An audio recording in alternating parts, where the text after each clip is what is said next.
Blitz and Pieces in Singapore are more than just a retailer of Battlefront products. They actually work with the company to offer unique products aimed at the Chinese market. Wargaming in China tends to have a different focus than the West, one that isn't always addressed in the game's standard starters. And having the actual rules and unit cards translated into Chinese helps. Blitz gave me the opportunity to review their Flames of War starter set, the Liberation, a while ago. Now they have a new starter set aimed at the modern era. They were kind enough to send me one to have a look at. Let's see what's inside.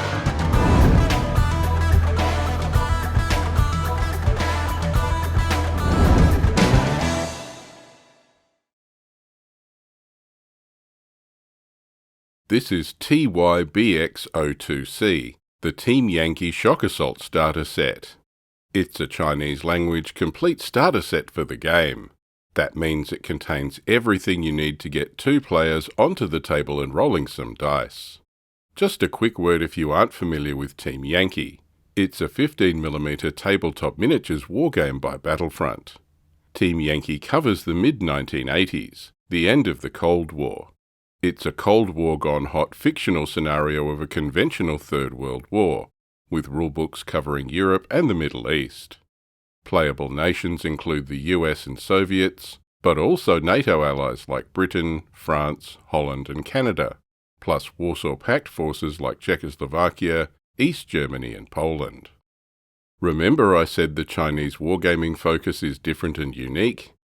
Interestingly, the starter set nations are West German and East German forces. No Cold War US or Soviets here. The set contains all plastic miniatures, the very nicely engineered plastic miniatures from Battlefront. Let's flip the box over. Here you can see the vehicles. West German Leopard 2s and Marder 2s versus East German T-72s, T-55s and BMPs. More about those later. There's also a QR code that lets you download a digital Chinese language version of the World War III Team Yankee rulebook. I understand Blitz and Pieces developed and playtested the rulebook translation in cooperation with Battlefront. I suspect having the rules in digital form helps keep the starter set affordable. It's cheaper than printing. In the box there's also a Chinese Quickstart and assembly guide. These are similar to the English language versions, designed to help players build the miniatures and get a game on the table quickly. Unit cards for all the forces are included as well. These are the same size and on the same quality of cardstock, as well as being beautifully printed. Finally, there's 20 dice, 10 of each colour. But there's also a secret bonus, one I almost missed. Printed inside the box are a set of tokens for each nation. These include objective markers as well as bailed out and destroyed markers. The only thing you'll need to get playing is a ruler or tape measure for measuring ranges, and a table to play it on. The standard miniatures wargaming table is usually 6 feet by 4 feet, or 1.8 metres by 1.2 metres. But the starter set forces are small enough that a 4 by 4 table, 1.2 by 1.2, would work fine. Anyway, that's what's in the box. Let's crack it open and have a look. There's a lot of plastic in here. Starter sets are always great value, giving you a lot of vehicle models at a very economical price. Let's look at the plastic. Here's the sprues for the T-72. You get 5 of these. You can build them as early T-72s. For the East Germans that would be T-72Ms, but this set also includes the upgrade sprue to build them as the T-72B. The later model with ERA explosive reactive armour. The T-72 was one of the first Team Yankee plastic kits, and it has some limitations, but it still builds up into a nice vehicle. And the T-72B upgrade sprue is a recent release and looks great. I have a full review of this kit, link in the description below. While the T-72 is the big punch, the T-55 was the main East German Cold War workhorse. You get 3 of these that you can build as either the original T-55 or the up-armoured T-55AM2 with add-on armour and laser rangefinder. While it isn't mentioned in the instructions, this kit also has the side skirts to make a Chinese Type 59 tank. I think that's also called the ZTZ-59. Anyway, there's a full review of this kit on my channel as well. Finally for the East Germans is the BMP. This set includes 2 plastic BMP sprues, which can be built either as the BMP-1 or the BMP-2. This isn't enough IFVs to use as infantry transports, so I'm guessing these are intended as scouts. Units with the Scout Special rule remain gone to ground unless they shoot or assault. So long as your scout units are in cover, they're harder to hit. But Spearhead is the rule you'll use the most. This allows you to extend your deployment area at the start of the game. This is meant to simulate these reconnaissance units finding paths forward which their allies can exploit. That's the East Germans. What about the West Germans? They get the potent Leopard 2 tank. But not just any old Leopard 2, they get the later Leopard 2A5. This has the prominent add-on armour package on the hull and turret. It's a nice kit to build, plus while it is the 2A5 variant, it has the longer gun of the 2A6 available if you want to build that. I'm sure that version of the Leopard will be added into the game one day. But you only get 3 of them.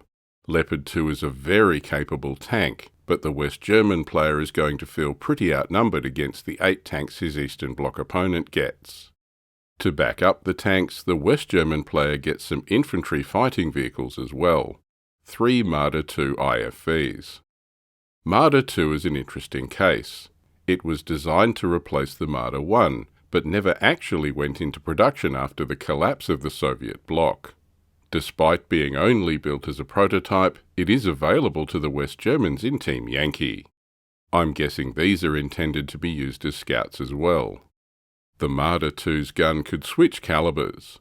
Just a change of breech and barrel could switch it from a 35mm autocannon to a 50mm gun. The 50mm gun gives quite a punch with an anti-tank of 13. Not enough to threaten even T-55s from the front, but good if you work around for side shots. So that's the 2 forces. The West Germans get the best of the best the game currently has to offer their nation's forces. The Leopard 2A5 and the Marder 2. The East German equipment, if you choose T-72M, is slightly older, but you get more of it. It's even more potent if you build the tanks as T-72B. Plus the T-72B gets access to a long-range missile. I think the West German player is going to have their hands full taking on their opponent. So, is this a good starter set for Team Yankee? Absolutely. It has an interesting mix of forces, and enough of the best equipment currently available to those nations in the game to make it interesting. These kits are all fun to build, and there are options for players to decide between BMP-1 and 2, Marder 2 with 35mm or 50mm gun, and T-72M or T-72B. A physical rulebook might be nice, but the digital download of the Chinese language version is still good value and helps keep the starter set price down. The Quickstart guide will help players get started if they're new to Team Yankee, plus the assembly guides are nice and clear. Just be aware that there are additional options in building a lot of these kits that are not shown in the guide. You might decide to build your kits a bit differently to take advantage of these options. So we've looked at the contents of the box. I want to consider 2 questions from here. What else will you need to start playing? And what options do you have to expand these forces once you're ready to add more units? First up, what else will you need? The box is a great starter set, but you will need a ruler or tape measure to measure distances during play. You can work in inches or centimetres. The game stats cover either one. Western wargamers, even us metric Australians, usually use inches. That's the old wargaming tradition we've inherited from Britain and America. But use whichever one you like, just as long as you and your opponent use the same one. I've already mentioned a table. 6 foot by 4 foot is standard, but these forces will work fine on 4 foot by 4 foot. Just be aware that the closer ranges tend to favour the East Germans. NATO tactical doctrine emphasised long-range gunnery rather than close-range fighting, so close quarters nullify their range advantage. To put on your table, you'll need terrain. You can start out with books for buildings and paper or cardboard cutouts for woods, but a miniature game looks better with more realistic terrain. Battlefront do the battlefield in a box range of terrain for Flames of War and Team Yankee. That comes pre-painted and ready to go out of the box. But any 1/100th scale or HO/00 scale buildings will do. Lastly, to assemble the plastic kits, you'll need tools and glue. For the plastic kits, I would recommend polystyrene cement. This is the same glue that scale model kit makers use, and is a solvent that slightly melts and bonds the plastic pieces together. You can use superglue, but plastic cement is better. Other modelling supplies include scalpels or hobby knives to cut parts or trim away any parts of the sprue left on the parts. I would also recommend some side cutters. These are small snips that are great for cutting the parts free from the sprue.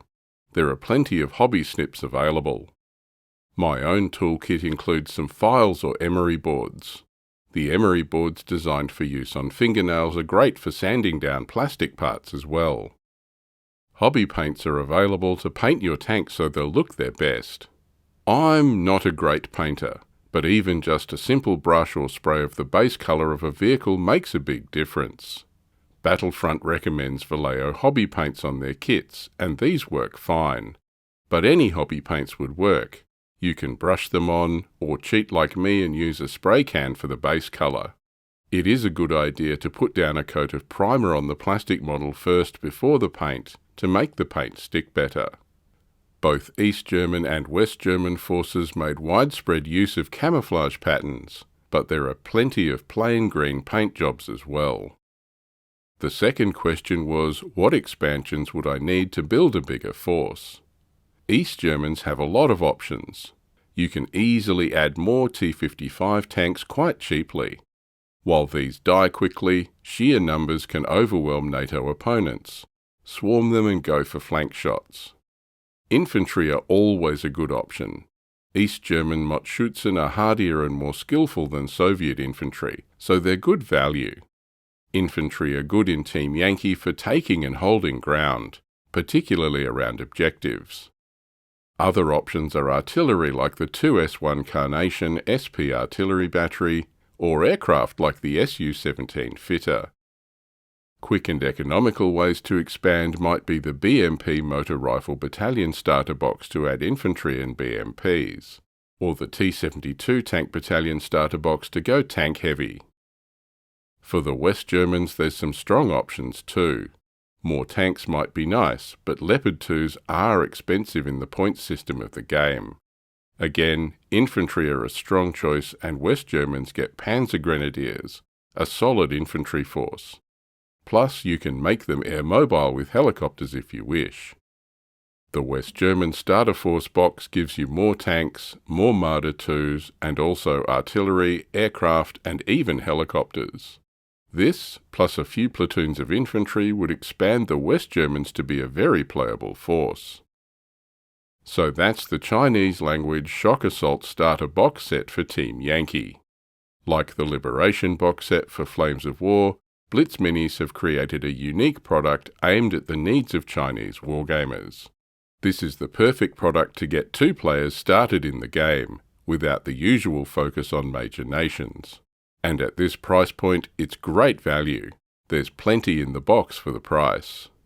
Plus, there are lots of options to expand, with the starter box forces acting as a strong base to expand into a bigger army as you play. Thanks to Blitz and Pieces in Singapore for supplying this review copy for me to look at.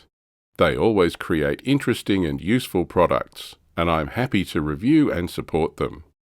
This specialist box set is only available to buy direct from their website, but they ship to anywhere in the world.